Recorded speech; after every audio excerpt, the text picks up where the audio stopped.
naman! Di ka kasi nag-aaral eh. Puro ka kasi laro. Mamaya hindi ka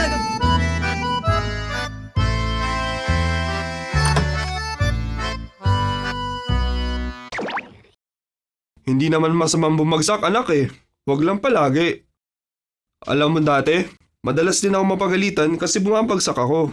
Talaga po? Eh ano po ginagawa niyo? Ginagamit ko ito.